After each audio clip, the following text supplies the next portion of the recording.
news program coming to you live from Algiers. The headlines.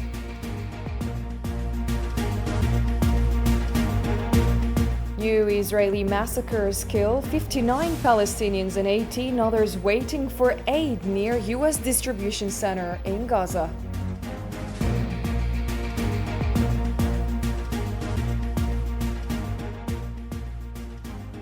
Coming up next, in Morocco, angry protests continue and spread across various provinces and cities. Associations and political parties denounce the repression, abuse of demonstrators, and arbitrary arrests. After carrying out an airdrop operation in El Fasher, the Sudanese army says its forces are deployed across the city's fronts. The UN warns of worsening humanitarian conditions there, while organizations confirm that dozens of displaced people have died in Abu Shouk camp over the past 40 days due to hunger and disease.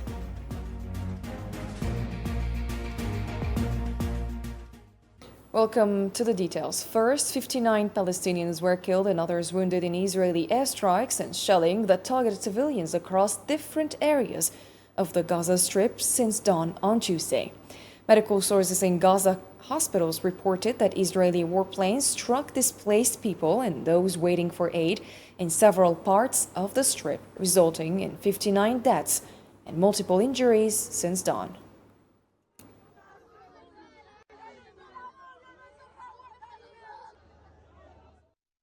And you have just followed in our top stories. Several Palestinians were killed and others wounded on Tuesday morning as Israeli forces shelled starving civilians in central Gaza. Al-Auda and Al-Aqsa hospitals reported that 18 Palestinians waiting for aid were killed by Israeli fire near a U.S. aid distribution center in central Gaza, along with others who were injured.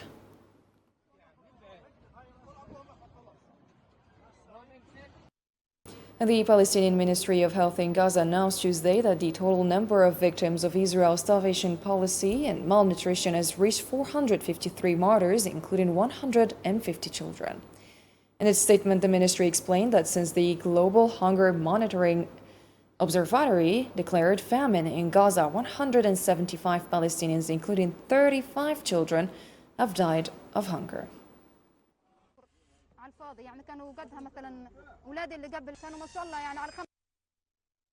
The White House released details of U.S. President Donald Trump's so-called comprehensive plan to end the genocide in Gaza. The plan calls for a 72-hour suspension of all aerial and artillery strikes once Israel publicly accepts the agreement, during which all living captives would be released and the bodies of the dead handed over. Hamas would return the remains of each Israeli captive in exchange for those of 15 Palestinians, while humanitarian aid would be allowed immediate and full entry into Gaza. But if accepted by Hamas, this proposal calls for the release of all remaining hostages immediately, but in no case more than 72 hours. So the hostages are coming back, and I hate even saying this from the standpoint, doesn't sound right, but it is so important to the parents. The bodies of the young men, I believe in almost all cases, the young men are coming back immediately. The U.S. State Department said President Trump's plan to end the war in Gaza is a means to ensure lasting peace. Secretary of State Marco Rubio stated that Trump's priorities in Gaza are the return of hostages and ending the war, adding that the plan is considered a path toward lasting peace in the Middle East. For his part, Trump's Middle East envoy Steve Witkoff expressed optimism about Hamas's response to the American plan, despite the group not yet issuing a final position.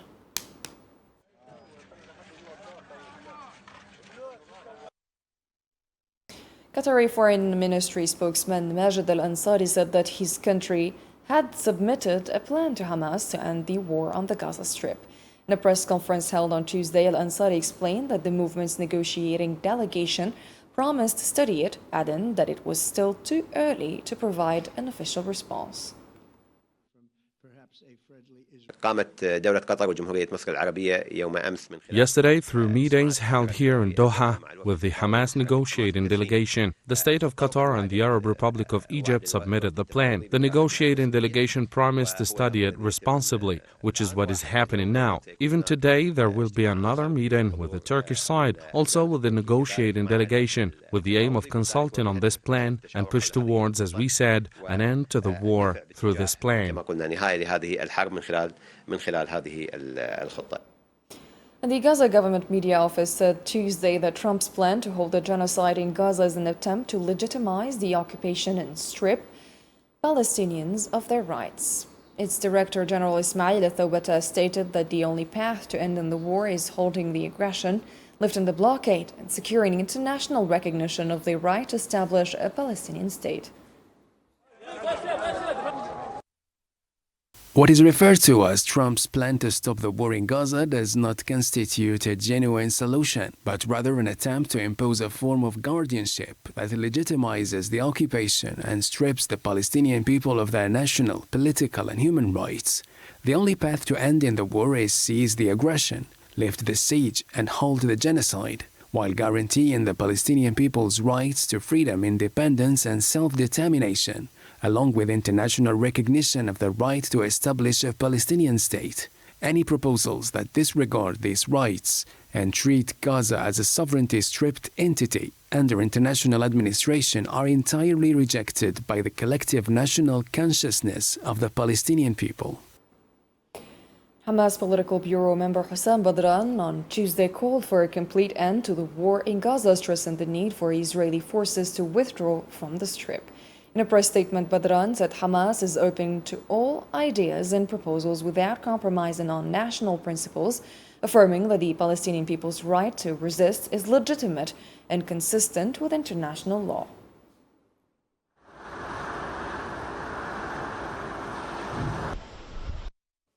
And the UN Office for the Coordination of Humanitarian Affairs in Geneva clarified that the UN had no role in drafting US President Donald Trump's peace plan for Gaza, despite being explicitly mentioned in it. Spokesman Jens Lerke stressed Tuesday that the UN was not involved in its preparation. Article 8 of the plan stipulates that aid would be delivered and distributed through the UN, its agencies, the Red Crescent, and other international institutions without interference from either side. Facilitation by the Israeli side, it can also be. And Algeria stressed that any agreement related to the Palestinian cause must be based on ending the Israeli occupation of Palestinian territories. During a UN Security Council session on the Middle East, including the Palestinian issue, Ahmed Sahrawi, member of Algeria's permanent mission to the UN, called for recent international recognitions of the Palestinian cause to be translated from initiatives and statements into concrete implementation on the ground. The movement that the question of Palestine has witnessed recently, with the recognition of the state and the initiatives calling for a just and lasting peace, will always be incomplete as long as they do not move from words to action, and as long as they don't move from asking to enforcing, and from persuasion to punishment. Algeria looks upon with cautious optimism to the ongoing negotiations, and we hope that they would lead to a positive result that would put an end to the suffering in Gaza, the suffering in Palestine, and would put an end to the aggression. In the same context, Ahmed Sahrawi also called for the recent international recognitions regarding the Palestinian cause to be moved from initiatives and statements to implementation on the ground. Let's take a listen for more. Algeria stresses that any agreement, for it to achieve its objectives, must have as its starting point and its objective putting an end to the Israeli occupation of Palestinian territory. The truth is clear. We cannot coexist with occupation. Peoples do not forget their rights, no matter how long. Mr. President, the solution is clear and bears no further delay: the establishment of an independent Palestinian state with Al-Quds al-Sharif as its capital. This is an agreement. This was a solution that was agreed upon by the international community decades ago, and the time has come to implement it. This is the only path to peace in Palestine, and this is the key to stability in the Middle East. Algerian President Mr. Abdelmajid Tebboune held a phone call with the Emir of Qatar, Sheikh Tamim bin Hamad Al Thani, thanking him and the state of Qatar for their support of the Palestinian cause amid the recent aggression.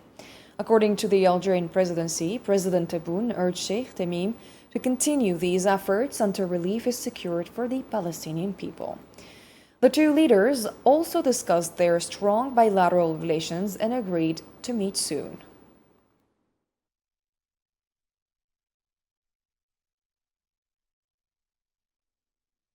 In other developments, protests have intensified in Morocco amid mounting repression and quelling by the Moroccan security forces. Reports say that protesters demanding social justice were beaten and arbitrarily arrested. Let's follow the footage.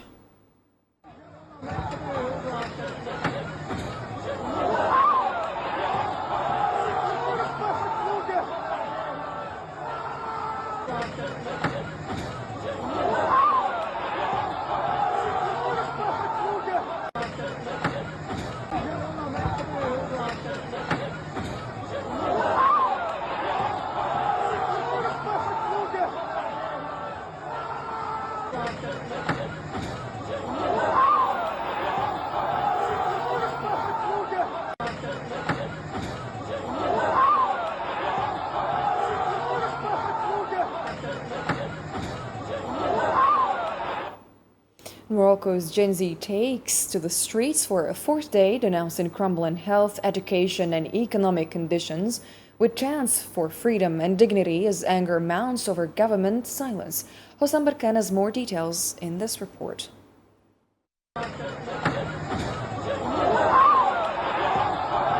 The unprecedented protest wave has shaken cities and provinces, marked by images of Al-Hos earthquake victims still intense, cries of the thirsty and marginalized, and hundreds fleeing by sea. Led by the youth movement Gen Z, the protests united diverse social groups and their demands for freedom, dignity, social justice, education reform, and better health services in a country where unemployment exceeds 21%. People took to the streets to demand compensation for the oppression they were subjected to, whether through exclusion from education or exclusion from healthcare. Just imagine the enormous scale of the healthcare crisis and the education crisis we have in Morocco. From Oujda to Tangier, Casablanca to Rabat, neither security violence nor mass arrests deterred hundreds of thousands from denouncing corruption and criticizing lavish magazine spending on stadiums and luxury hotels for the 2023 World Cup, while ordinary Moroccans struggle. Honestly, this is not what we wanted Morocco to be, even though they repeatedly tried to portray it to us as a land of freedom. But the reality is something else. The reality is arrests. The reality is abuse. The reality is something completely different. We want to immigrate. We try to demand our rights. Yet they prevent us. Put our country in order before organizing the Africa Cup of Nations. With Prime Minister Akhnouch silent and the monarch absent, the Makhzen's repressive apparatus escalates its crackdown. Yet Gen Z youth remain determined to expand their protest signaling. Observers say more escalations in the days ahead. Moroccan youth organizations have expressed their condemnation of the arrest of several young activists who took part in the Gen Z protests, stating that many of them were subjected to physical violence and degrading verbal abuse. In a statement published Tuesday morning, the Democratic Left Federation in Morocco denounced the beatings, insults, and verbal abuse suffered by the protesters, describing it as an attempt to silence their voices and suppress the peaceful demonstrations that took place in many cities across the country.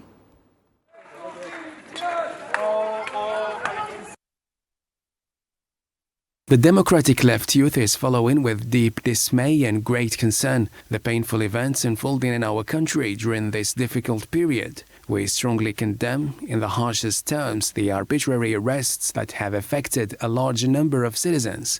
In addition to these arrests, we firmly denounce the systematic crimes of physical violence and degrading verbal assaults suffered by both male and female protesters, including beatings, insults, and abusive language, actions that have nothing to do with a state that claims to respect human rights. These disgraceful practices represent a serious violation of human dignity and confirm the continuation of a violent, security-based approach that produces nothing but further public unrest and growing popular resentment. The Algerian news agency APS reported that calls for demonstrations next Friday amplified by certain Moroccan media are part of a political strategy aimed at exporting Morocco's crises abroad and undermining Algeria's internal cohesion. In a statement published Tuesday, the agency said the Makhzen, instead of addressing its crises, seeks to deflect attention toward Algeria by inflating baseless calls in an attempt to convince public opinion that a similar scenario could occur there.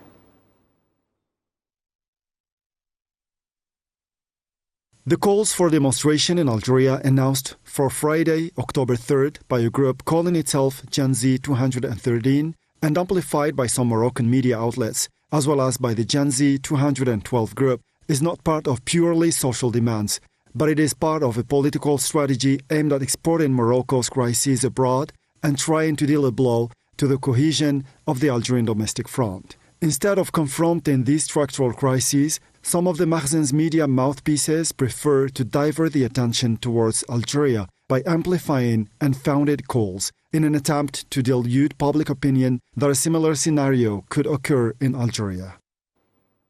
The news agency APS stated that the Makhzen regime, together with some of its regional affiliates, is seeking to destabilize Algeria and Tunisia, considering them the two most cohesive countries in the Maghreb region.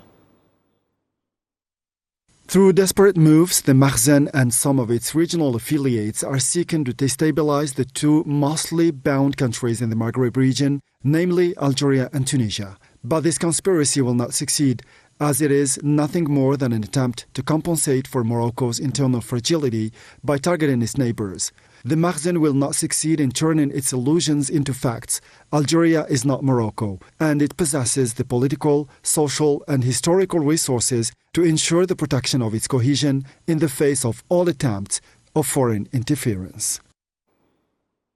The Algerian press service, APS, considered the broadcast by Saudi channel العربية, which claimed to show archival footage of the late leader Gamal Abdel Nasser downplaying Algeria's role in the Six-Day War as nothing more than a digital fabrication using artificial intelligence, describing it as yet another scene of falsehood.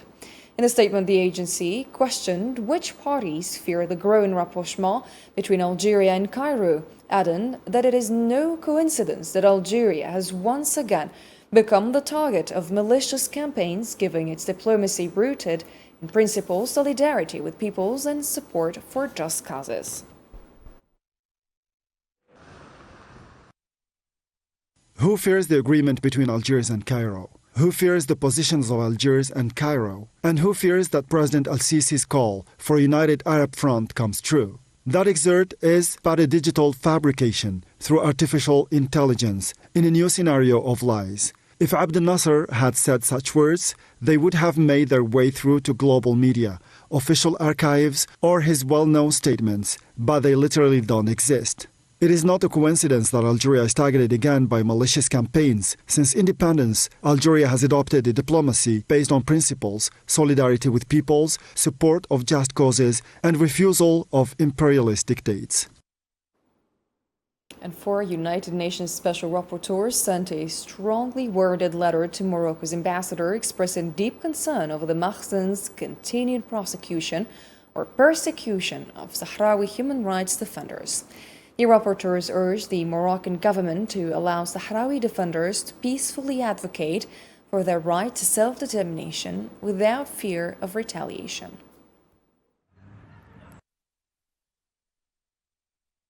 The four rapporteurs emphasized that serious violations of international law are being committed against Sahrawi human rights defenders. They condemned reports that Sahrawi human rights defenders have been subjected to harassment, degrading treatment, racist verbal abuse, and denial of basic medical care. The four rapporteurs stated that Morocco's practices violate the International Covenant of Civil and Political Rights, which Morocco ratified in 1979. They also affirmed that Morocco does not respect the standard minimum rules for the treatment of prisoners. And Algeria reiterated its position on the legal and historical nature of the Western Sahara issue, which is internationally recognized as a decolonization matter. Responding to the Moroccan delegation's speech during the UN General Assembly in New York on Monday, Algeria's Deputy Permanent Representative to the UN, Toufiq El-Eid Qudri, stressed that Western Sahara is listed as a non-self-governant territory under relevant UNGA resolutions.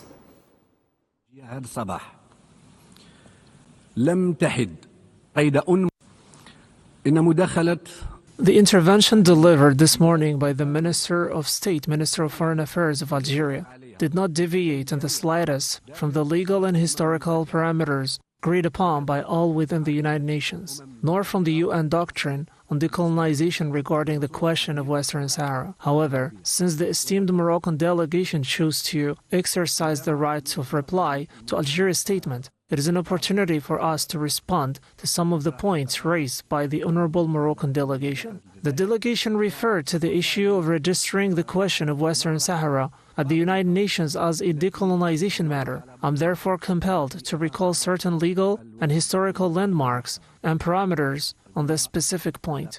We cannot accept the claim that there is no such thing as the registration of Western Sahara on the list of non-self-governing territories. Why?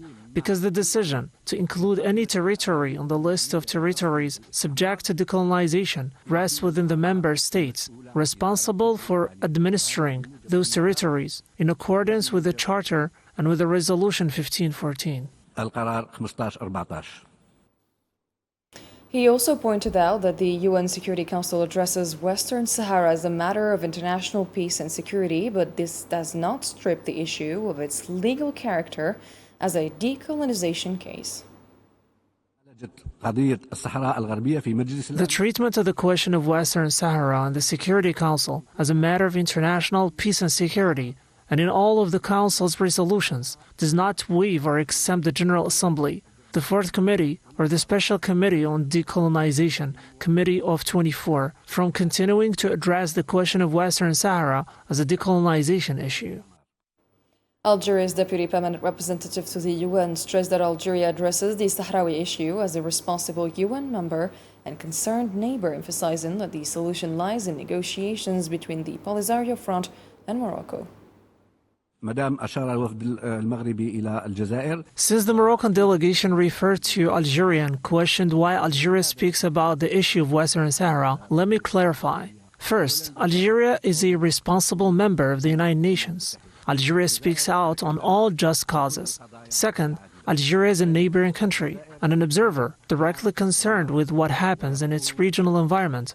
As a responsible UN member, Algeria has the duty to respond, explain, and clarify matters when needed, in this case and in others as well.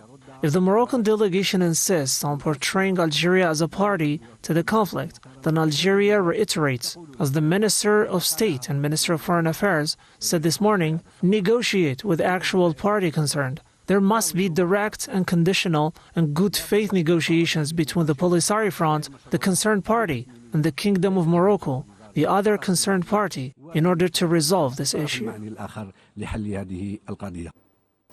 Algeria urged a comprehensive Sahel strategy that links peace, security, and development while prioritizing civilian protection and humanitarian access. In a video address to the AU Peace and Security Council, Selma Bkhta called for joint efforts to transform challenges into opportunities and promote dignity and shared prosperity in Africa.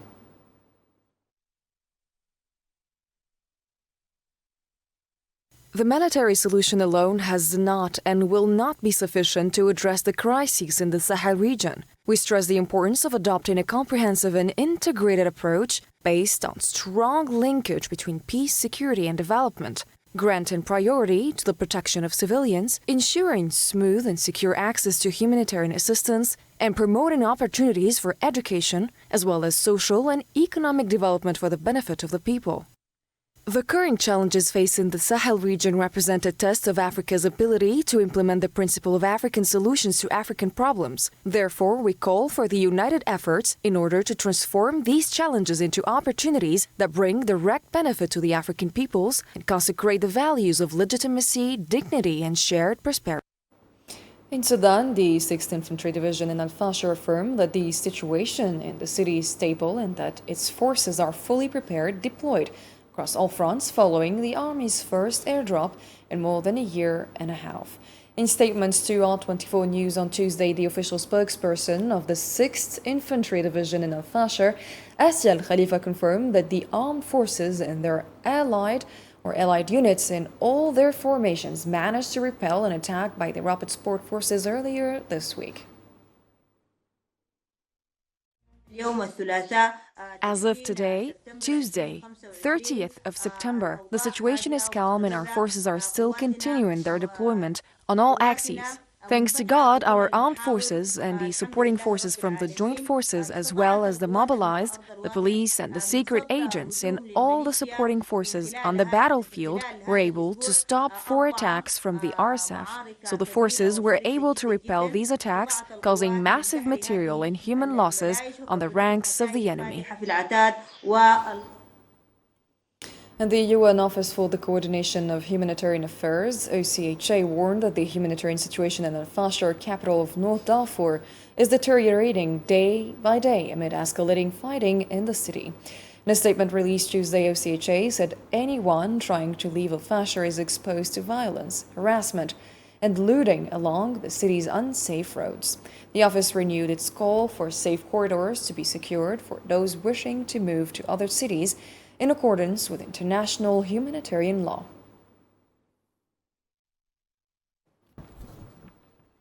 The coordination of resistance committees in North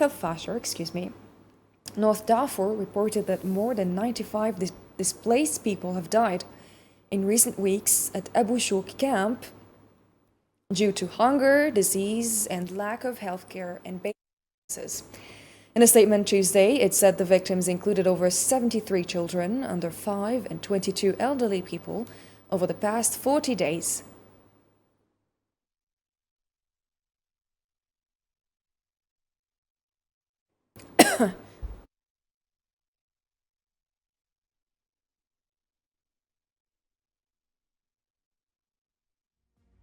And that's a wrap for tonight's program. Thanks for watching and have a great night.